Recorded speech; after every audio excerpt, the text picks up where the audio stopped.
Hi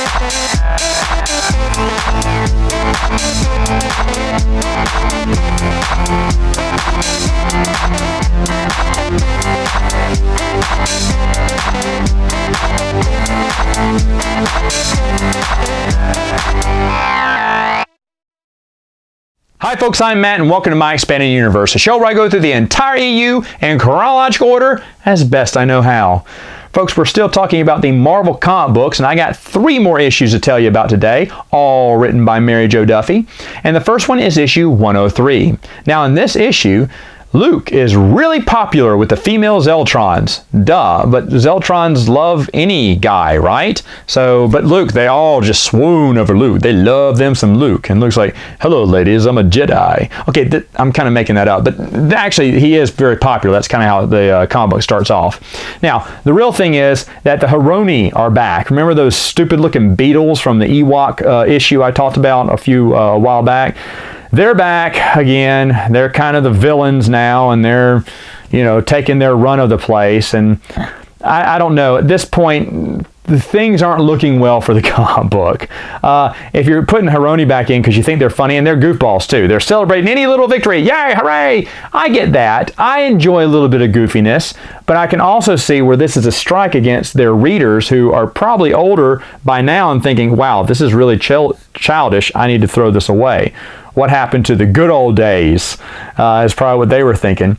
Overall, like I said, okay, but the story is getting a little hokey and a little jokey. There's a lot more jokes in this one. It's very lighter, I will tell you that. Again, probably shooting for a younger crowd, trying to get kids involved, but it's not working, folks, because this is when Star Wars, the comic book, goes to every other month of publication. It ceased to be a monthly comic book at this point. So every other month, Star Wars was coming out. Now that, folks, if you don't know, for those keeping score at home, that's bad.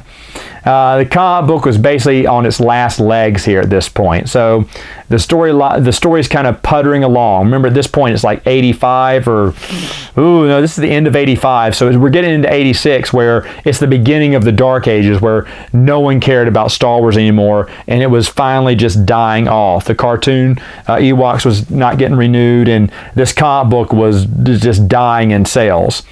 So moving on, that's really happy stuff to think about, isn't it? So in issue 105, Luke convinces the Heroni to form an alliance to fight off the Toph. The Toph are this new villain that come out. They're kind of involved with the Nagai invasion as well. The Toph are like these green fat guys, they're villains too, and they want to take over the galaxy. The Heroni are comedic villains, but Luke easily convinces them to go after and team up with him on the Toph, because he gives them a little victory. They all celebrate. He's like, now will you help me? We will help you. He's like, okay, how about getting the Toph? And at the end of the episode, they're all like, what?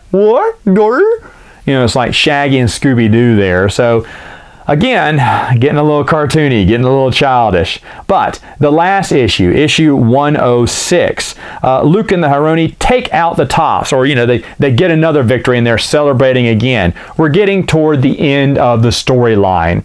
Okay, remember, issue 107 is it. After that, there are no more. Now, bravo for Marvel for staying away from the Empire, saying, look, you know what?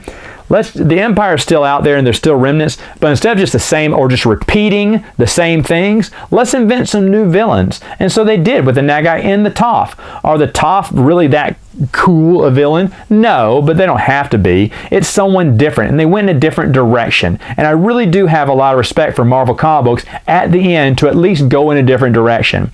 Now again, at this point, the comic books are getting a little cartoony and a little goofy. Well, some of the characters, like the Heroni, are very comical and cartoony. And so I could have done without them. But overall, bravo for Marvel for cutting away from the, what would seem the obvious choice, bringing the Empire in or calling them the First Order. All right, I'm going to stop there. See you next time with another video.